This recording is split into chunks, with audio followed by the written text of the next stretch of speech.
they would have managed to make sure that they reverse this thing without the DA. But now... Not within that short space. Did you see the Parliament's statement today? It says, had it not been for this court, because reversing VAT or scrapping it is such a long, laborious legal process. You don't just wake up and say, I'm reversing VAT, and then you have a fiscal framework. Good morning, guys. Good morning. Once again, welcome to South Africa Lately, a channel that discusses South African trending news.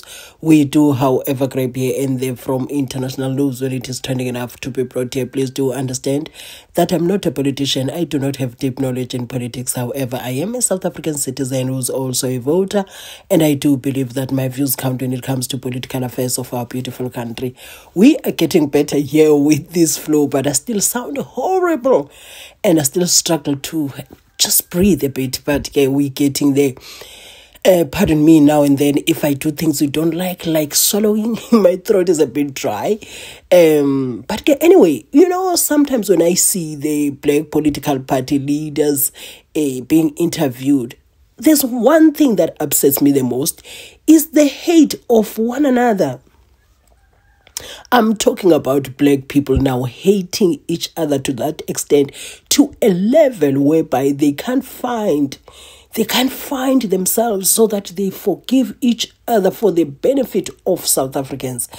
I am saying so because that hate between former President Cyril Ramaphosa, former President Jacob Zuma and the current President Cyril Ramaphosa, it spills over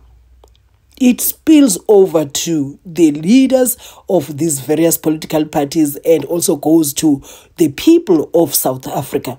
So like this, and if you can look, the people who I always like calling them the pro-AFRIFORUM people, because those are the people that are giving me stress. We do have different races in South Africa that don't participate in that, including white people, because AFRIFORUM is predominantly white. If it's just not Afrikaner, just white Afrikaners. So what they are pushing there, they are pushing a well-coordinated something. You hardly see them on television dragging one another. But this is not the focus of this video. I just wanted to share with you what Mzwanele Manyi said in the when he was being interviewed by MANYATHELA. I just want you to listen to that. He is saying the court case against the VAT by the Democratic Alliance and the EFF, it was just fiction. Something that had no impact in the changes that we see now in the implementation of that VAT. He says all credit should go to MK. I'm not disagreeing with him. I'm not agreeing with him either. I'm just here to share this. Please, if you have your views in the comment section, please do share your own views so that we see. Maybe I'll see things differently from the way I see things right now. But I would like to hear more from you. What do you think of what Mzwanele Manyi said? And I'll take time to read the comments and reply. But if I don't get to reply, I'll just react, guys. If in situations whereby I can't respond, please pardon me, guys. You know, sometimes time just does not allow me to do as I would like to do. Then let me leave you to it. I'll be seeing you right at the end with my closing commentary. Calling for the minister to resign. Why do you think he shouldn't stay on this job? Yeah, look, in fact, I think the very first point that we must make here is that MK party must be thanked for the situation that we have now that is making progress. You must remember that when the ANC took over, or rather Mr. Ramaphosa took over in 2018, the very first thing he did is to hike the VAT up from 14 to 15%. Now, had the ANC continued with its 62% majority position, there would be no such a discussion today. Thanks to the MK party, we've made sure that the ANC is brought to its knees at 40%. Now these various discussions are taking place about what it should be and all of that. If it wasn't for the MK party, none of this would be happening. So that's the first point to make.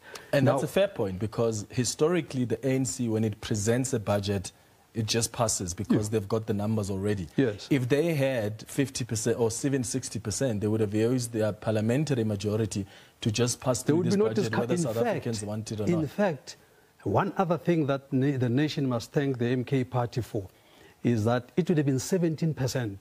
Remember that when they started on 2 percentage points.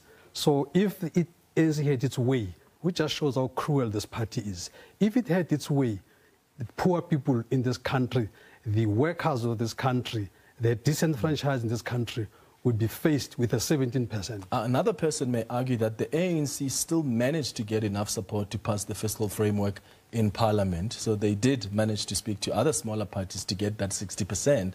So had it not been for the DA and the EFF going to court, we would have still gotten a 0.5%. No, let me explain to you. That court charade was just a smokescreen. It was just an ANC strategy for them to be able to do a climb down. The ANC, with what had been in place, would never have been able to go the 2026 local government elections with this situation of them having celebrated an increase in VAT. So, but they could not do a climb down on their own. So they needed some excuse. This is why for us as MK Party, we decided that we're not going to be part of that circus in court because it was just all choreographed. But had it not been for the court, like as Parliament today said, had it not been for this court order, the announcement by the minister wouldn't have been legally enforceable. That's why you needed the court order. So, I mean, you can't pour cold water on the efforts of the DA and the EFF for going to court. No. I mean, you must remember that the MK party had fought this thing firstly from the 2 percentage points. Even at 0.5 percentage point, MK party is the only party that took to the streets to fight this thing. The point that I'm making is really frivolous because at the end of the day, the ANC would have ensured that there's some kind of a gap, a period where they will come up with all kinds of emergency briefings in Parliament and everything. They would have managed to make sure that they reverse this thing without the DA. But now... Not within that short space. Did you see the Parliament's statement today? It says, had it not been for this court, because reversing VAT or scrapping it is such a long, laborious legal process. You don't just wake up and say, I'm reversing VAT, and then you have a fiscal framework that's also set aside. You start from scratch. So you need a court order that suspends whatever you've announced to give you enough time to go and follow through the process. All part of the GNU theatrics. EFF is not part of the GNU. Well, no, the DA is the one that led the charge. Yeah, but the EFF was a supporting arguments as well. Had the DA not gone to court, the EFF would have gone to court. But anyway, you've got your credit as the MK party. You managed to push the ANC below 50%, and as a result, they don't support. Yeah. They don't have parliamentary majority. But give credit to the EFF and the DA as well. They were smart enough for going to court. And thank goodness now that they were able to get the finance minister to think twice about it. But I guess as the MK party, what I'm trying to understand is, what is it about the finance minister? Do you think he's fundamentally failed? He's lost the confidence of South Africans? Why do you want him out? No, a couple of reasons. The first issue is that you have a finance minister that basically has put the country into disrepute. For the first time in the history of this country, we have a situation where budget was not tabled. That on its own, if we had leadership in this country, it should have been fired on the spot. But because this country is rudderless, we've got no leadership in this country, then it survived up until now. So that's the first thing. The second thing is that as we sit here now, here we're talking to you right now, we actually have got no fiscal framework in this country. Yeah. We are on free flow as a country. So that's a kind of a mess that this minister has made. So and not only that, this is at the back of him failing to grow the economy. This economy has been struggling all along. This minister is run out of ideas. He doesn't know what to do. So why do we have a person like this in charge of our fiscus?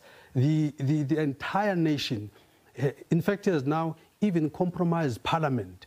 Because people don't even know the difference. They say, these people in Cape Town, they don't know what they're doing because of him and all of that. So public confidence in government as a whole has been eroded. How exactly do you want Parliament to act against the finance minister? Is the motion of no confidence you're asking for against him or against the cabinet? Yeah, let me explain this, because some people here, and I think some of them I could characterize as those that are politically jealous of the MK party. They've been trying to come up with all silly technical arguments. Let me explain to you how this works. Firstly, we had risen in terms of Rule 129 in the National Assembly rules. That's a rule of no confidence motion. Now, that rule is in terms of Section 102 of the Constitution. Now, if you go to Section 102 of the Constitution, you'll find two paragraphs. The first paragraph talks about dismissing the entire cabinet except the president. The second paragraph, 102.2, talks about dismissing the president, as it were, all of them at just a simple majority, as it were. So initially, we had risen on that Rule 129 in conjunction with Constitution Section 92, subsection 2. And the reason we invoked that section talks to individual accountability, because as MK party, we don't have a beef with the entire cabinet. So we did not want to exercise 102 subsection 1, because this minister was just all in his own frolic. We know that even his cabinet colleagues were not agreeing with him. So because as MK party, we are not an emotional party or a rational party, we decided that let's just deal with the person that is dealing with, is doing this mess.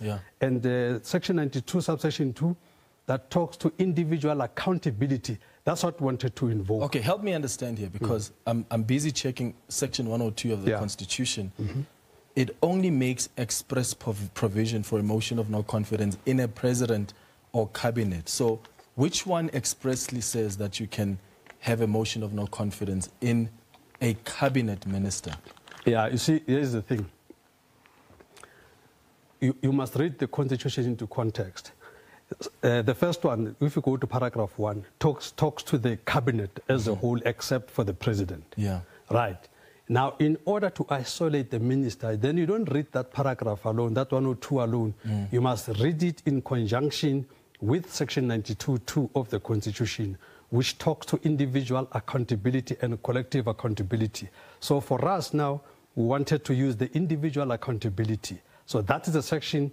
And so when we talk about accountability, there is no end in sight as to what we can do to exercise that accountability. So we can reprimand the minister, but we thought that, in fact, what he deserves, what he has done, is for Parliament to pass a motion of no confidence. Okay, but can't you do that in a finance committee, like the reprimand or holding him accountable? No, we wanted a bigger statement. You must remember, you know, for instance, other people have been calling for the minister to resign and all of that. People must just understand how the ANC works. You don't tell the ANC what to do. You compel the ANC what to do. Kotongana is already on record saying he's not going to resign. The ANC president, you can never tell the ANC president what to do with its ministers. I mean, the DA tried to tell Mr. Ramaphosa what to do with Minister Tembi Simelane, and he didn't do what they wanted to do. So we know, as the MK party, that that's not the way to go. The way to go is to put weight on the thing. So if we can have Parliament pronouncing on him, then we have a stronger base to fight with. You don't have the support for that, though. How are you gonna? Where are you gonna? You know, I just feel like with this vet thing, now that the vet has been cancelled, and political parties just want to be remembered when it's time to vote in 2026, like all the different political parties that we see now. Your DA coming out and saying, no, it is because of us that there been no VAT increase.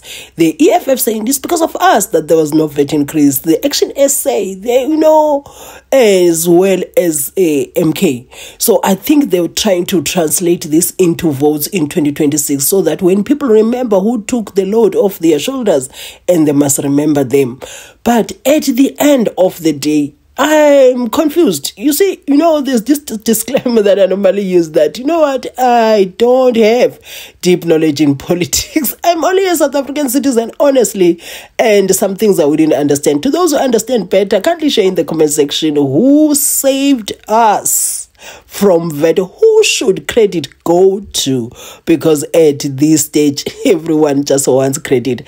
Anyway, guys, if you watched up to here, I just wanted to share with you what Jimmy Manyi said. Mzwanele Manyi, yes, he prefers these days, but Wikipedia is there with Jimmy Manyi. As for us who have known him for many years, so it's very difficult for us to switch to Mzwanele Manyi, but I'm going to try and do that so that we respect the person's choices, because he really is on the Mzwanele Manyi now. I've never heard him though saying he doesn't want to be called Jimmy Manyi anymore. I'm just saying that he's heavy on that Mzwanele Manyi, and Mzwanele Manyi is sounds good. I don't want to lie, but anyway, guys, if you watched up to here, ndiyabulela kakhulu guys, ndibamba ngazo zozibini, ndithi enkosi ngenkxaso yenu, ndiza kunibona kwivideo elandelayo.